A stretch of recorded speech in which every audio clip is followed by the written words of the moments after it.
আপনারা সবাই জানেন দীর্ঘক্ষণ ধরে আমাদের এর পরের কর্মসূচি আছে। তো আমরা যেটা বলতে চাই, এখনো যেটা বলছি কংগ্রেসের পক্ষ থেকে, যে আমাদের ডাক্তার বোনটি যে নৃশংসভাবে খুন হয়েছিল, তার উপরে যে অত্যাচার হয়েছিল, সেটা কি শুধু লালসার কারণে, না এর পেছনে কোনো সংগঠিত অপরাধ যাকে ধামাচাপা দেওয়ার জন্য লালসাকে সামনে আনা হয়েছে? ইডি, সিবিআই, কলকাতা পুলিশ, আজকে তারা আছেন, আজকে বাংলার পুলিশ আছে, কেন কেউ কিছু সোর্স অফ ক্রাইম বার করতে পারছেন না? আমরা অবাক হয়ে যাই। কেউ নবান্ন অভিযান করে, কিন্তু সিবিআই অভিযান করেন না কেন? প্রথম থেকে তো বিজেপির নেতারা বলছেন রাজ্য সরকারের উপরে আস্থা নেই। আপনাদের উপরেও কি করে মানুষের আস্থা থাকবে? নির্যাতিতার বাবা মা বলছেন সিবিআই দপ্তরে গেলাম, আমি সুপ্রিম কোর্ট থেকে বেরোচ্ছি, বাবা মা বাইরে দাঁড়িয়ে বলছে ডিরেক্টর কিছু বলতে পারছে না, তোতলাচ্ছে। তাকে আমি একটা সিট দাঁড়া দিলাম, প্রথমে নিলেন, পরে বললেন আমার সিট দাঁড়া আছে, আমার কাছে কোনো লোক নেই। হাতরসে যারা পুরো কেসটাকে সর্বনাশ করেছে সেই আইও এখানে তাকে ইনভেস্টিগেশনে দেওয়া হয়েছে। তার কাছে মানুষ কৈফিয়ত চাইবে? রাজ্য সরকার, কেন্দ্রীয় সরকার, রাজ্য সরকারের আন্ডারে কলকাতা পুলিশ, রাজ্য পুলিশ, আমরা সবাই দেখেছি। আজকে নবান্নে অভিযান, যে কেউ অন্যায়ের বিরুদ্ধে প্রতিবাদ করতে পারেন, যে কোনো ঝান্ডা ছেড়ে প্রতিবাদ করতে পারেন, কিন্তু আমরা দেখলাম কি? আমরা দেখলাম সবাই বিজেপির নেতা, এক বিজেপির নেতা মাকে হাত দিয়ে সরিয়ে দিচ্ছেন ধাক্কা মেরে। এর থেকে নির্লজ্জ ব্যাপার আর কিছু হতে পারে? যার ডাকে আপনারা উপস্থিত হয়েছে তাকেই ধাক্কা মেরে সরাচ্ছে। বহুল প্রচলিত এক ইংরেজি এক আমাদের বাংলার ইলেকট্রনিক্স মিডিয়ায় সেটা দেখা গেছে। এটা কেন ঘটবে? বাবা মাকে নিয়ে যদি কোনো রাজনৈতিক দল কেউ ব্যবহার করে, তৃণমূল তো ব্যবহার করেছে যে বাবা মাকে সুবিচার দেয়নি। তৃণমূল ও সিবিআই ইডির কাছে কেন যাচ্ছেন না? কলকাতা পুলিশ যদি সত্যিকারের ইনভেস্টিগেশন করে থাকে কেন যাচ্ছেন না?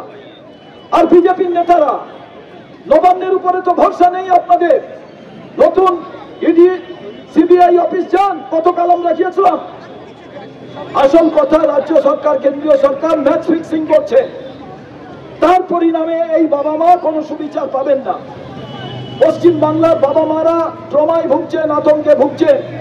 তার কারণ তারা জানেন তার মেয়ে রাতের বেলা কাজ করে যখন বাড়ি ফেরেন, যে কোনো প্রফেশন থেকে, রাতের বেলা তার উপরে কি আঘাত হয়েছে। এই মেয়েটি রুগীর যন্ত্রণায় তার মাথার সামনে ছিলেন, আর তাকেই খুন হয়ে যেতে হলো।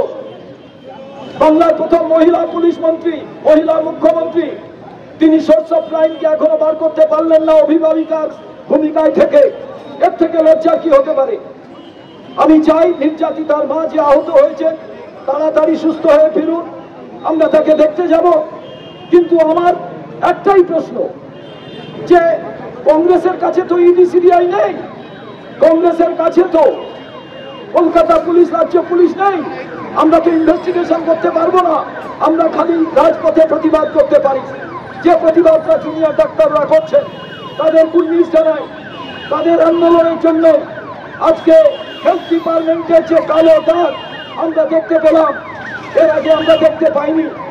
ওষুধ পাচার চক্র, জাল ওষুধ, বিভিন্ন অর্গান বিক্রি, মেডিকেল ভর্তি, বিভিন্ন পরীক্ষায় পাশের ব্যাপার, সালাইন জাল, বিভিন্ন জিনিস আমরা দেখতে পারলাম, যে দুর্নীতিও দেখতে পেলাম আমরা। কিন্তু আমরা জানতে চাই কেন্দ্রীয় সরকার, রাজ্য সরকার কি করছে? তাই নির্যাতিতার বাবা মা, তারা তো আজকে সন্তান হারিয়ে তাদের আজকে তারা কি করবে? যারাই যা বলছেন তারা তাই করছেন এই কারণে যে একজন মা বাবা যখন সন্তান হারায় তার কাছে কিন্তু পূর্ব পশ্চিম উত্তর দক্ষিণ কিছু থাকে না। এটা তারা বোঝেন। যার বাড়ির সন্তান চলে যায়, আজকে এই আরজিকরের এই প্রোগ্রামের আগে আইজারের একটি স্টুডেন্ট শ্যামনগরে, তিনিও পিএইচডি করতেন, একজন ভদ্রমহিলা, একজন ভদ্রলোক তার গাইডের ভূমিকায় ছিলেন, তাকে খুন করে ফেলেছে। এই নিয়ে আইজারে 5 জন খুন হয়ে, ভাবতে পারেন আপনারা এই শিক্ষা প্রতিষ্ঠানে এই ঘটনা কে বরদাস্ত করবে? রোহিত ভার্মুলা, খড়গপুর আইআইটি আর কল্যাণীর আইজার। আর আর্যিকরের ঘটনা, রাজ্য সরকার পরিচালিত একটা প্রতিষ্ঠান, ওটা কেন্দ্রীয় সরকার পরিচালিত প্রতিষ্ঠান। কার কাছে যাবেন মানুষ? পুলিশের কাছে যাবে না। পুলিশের, কলকাতা পুলিশ, রাজ্য পুলিশ, ইডি, সিবিআই, কারুর কাছে এরাই বিচার চাইছেন। তৃণমূল বলছেন বিচার দাও, বিজেপি বলছেন বিচার দাও। তাদের কাছে এই ব্যবস্থা, তাদের কাছে প্রধানমন্ত্রী, তাদের কাছে মুখ্যমন্ত্রী, তাদের কাছে স্বরাষ্ট্রমন্ত্রী। আমরা কি ইন্টারপোলের কাছে যাব? কার কাছে যাব আমরা? তাই আজকে আপনাদের কাছে আমরা বলি, দয়া করে দেখে নেবেন আজকের আন্দোলনের এই ভিডিওটি। লজ্জা লাগে আমাদের, অন্যায়ের বিরুদ্ধে যে কেউ প্রতিবাদ করতে পারে। বাবা মা আমাদেরও ডেকেছিলেন, অনেক মানুষ গেছে। আমি তাদের বলেছিলাম, আমি সভাপতি, আমি পতাকা ছাড়া যাব না। পতাকা ছাড়া যেতে হলে বাংলার মানুষকে পতাকা ত্যাগ করতে হবে অন্যায়ের বিরুদ্ধে। কিন্তু যেখানে অন্যায় করা মানুষেরা থাকবেন, সেখানে পতাকা ছেড়ে আমি যাব কি করে? যারা রোহিত ভার্মুলার মৃত্যুর জন্য, আইজারের মৃত্যুর জন্য, খড়গপুরের মৃত্যুর জন্য দায়ী, যাদের হাতে ইডি সিবিআই এখনো পর্যন্ত কিছু করতে পারলেন না। কালকেই তো শ্যামবাজার পানমাথার মোড়ে মা বক্তৃতা দিয়েছেন, ইডি কিছু করছে না। কলকাতা পুলিশ, রাজ্য পুলিশ যা বলেছে ইডি তাই করেছে। তাই আজকে আমরা এখানে শ্রদ্ধা জানাবার জন্য এসেছিলাম। তার আর্তনাদের মূর্তির কাছে গেছিলাম, জুনিয়র ডাক্তার মহাশয়রা বললেন সেখানে আন্দোলন চলছে, সেখানে শ্রদ্ধা জানিয়ে এই সামনে আপনাদের সামনেই আমাদের নেতৃবর্গ সবাই যারা এসছেন তাদের প্রতিনিধি হিসেবে আমরা শ্রদ্ধা জানিয়ে এলাম। আর আমরা এই রাস্তা অবরোধ করে, এটা হাসপাতাল, অ্যাম্বুলেন্স আসবে, আমরা আমাদের এখানে কর্মসূচি আমরা শেষ করছি। আপনারা ভালো করে জানেন যে আমরা লালবাজার অভিযান করেছিলাম, আর্যিকরের ঘটনা, তমন্নার ঘটনা, সাউথ ক্যালকাটা ল কলেজের ঘটনা, বাংলার আইন শৃঙ্খলার অবনতির ঘটনা, মহিলাদের উপরে অত্যাচারের বিরুদ্ধে ঘটনা নিয়ে আমরা গতকাল সিবিআই দপ্তর করেছিলাম। আমাদের এই আন্দোলন জারি থাকবে এবং আমরা মনে করি যতক্ষণ পর্যন্ত সোর্স অফ ক্রাইম না বেরোচ্ছে আমরা রাজপথে থাকব। বিভিন্ন আন্দোলনের ধারা এবং বিভিন্ন আন্দোলনের ব্যাকরণ নিয়ে আমরা বাংলার এ প্রান্ত থেকে ও প্রান্ত আমাদের এই প্রতিবাদ থাকবে। আপনাদের সবাইকে আমরা, যারা আমাদের সঙ্গে যুক্ত হয়েছিলেন, যারা মিডিয়ার ভাইরা আমাদের এই কথাগুলোকে বাংলার সমস্ত মানুষের কাছে পৌঁছে দেবেন, সবাইকে আন্তরিক ধন্যবাদ জানিয়ে আমার মনে হয় বাংলার আকাশ বাতাসে আর্যিকরের এই বোনটির আত্মা এখনো ঘুরে বেরিয়ে বলছে অন্যায়ের বিরুদ্ধে প্রতিবাদ করো, তাতে আমার মতো মৃত্যু তোমাদের হতে পারে, বহু যন্ত্রণার মৃত্যু। তো আজকে অভয়ার যে মূর্তিটি ভেতরে আছে, আপনারা মূর্তিটি দেখেছেন কিনা জানি না, ওই মূর্তিটি আমরা মালা দিয়ে গিয়েছিলাম। ওই মূর্তিটি হচ্ছে এক ভয়াবহ আর্তনাদের মূর্তি, আতঙ্কের মূর্তি। সেই সময় তার উপরে অত্যাচার হয়েছিল, সেই যে করুণ আর্তি, সেই করুণ আর্তি আজ বাংলার মানুষকে মনে করতে হবে, অন্যায়ের বিরুদ্ধে প্রতিবাদ করতে হবে। আপনারাই এক একজন সেই মানুষ, আর বাড়িতে নয়।